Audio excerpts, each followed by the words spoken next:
Hey, it's Joe. Today I'm going to show you how to get started and make the most out of feature flags with the Statsig Vercel integration.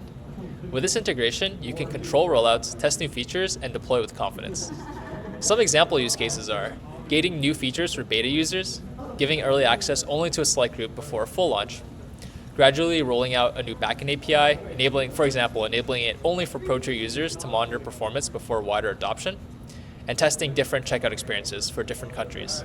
For example, if you use different currencies in the checkout experience for each country. Something unique about Statsig's feature flags is that every flag is automatically an A/B test, so you can measure its impact on the metrics that you care about. Also, the same data behind your flags powers your analytics, giving you a single source of truth for all your product insights. So after installing the integration, you'll be sent to our integration page where we'll have some quick start guides and also a getting started section.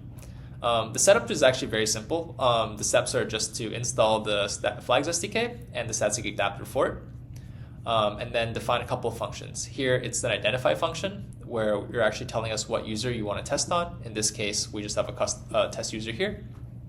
And then after that, we'll just need to actually check the gates. So in this case, we're testing against a test gate of my first gate.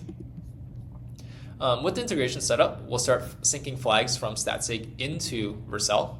So as you can see here, we have a free delivery flag defined, and we'll be able to go directly into Statsig to see the definition of it.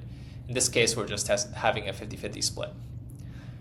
This gate actually is actually defined for our example project here, where you can see if you reset the stable ID for this project, we have different experiences. These gates are actually being powered by the pre-compute pattern that's implemented in Flags SDK. So we're going to read Flags definitions from Vercel's edge config, so it's really low latency, and then direct users to a statically generated page, resulting in no cumulative layout shift for the experiences that users are getting put into.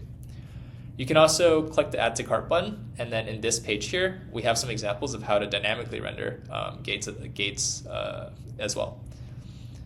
So as you can see here, setup is really easy, and we have an experience here with really fast performance. Hope this inspires you to get started with feature flags on the Statsig Vercel integration.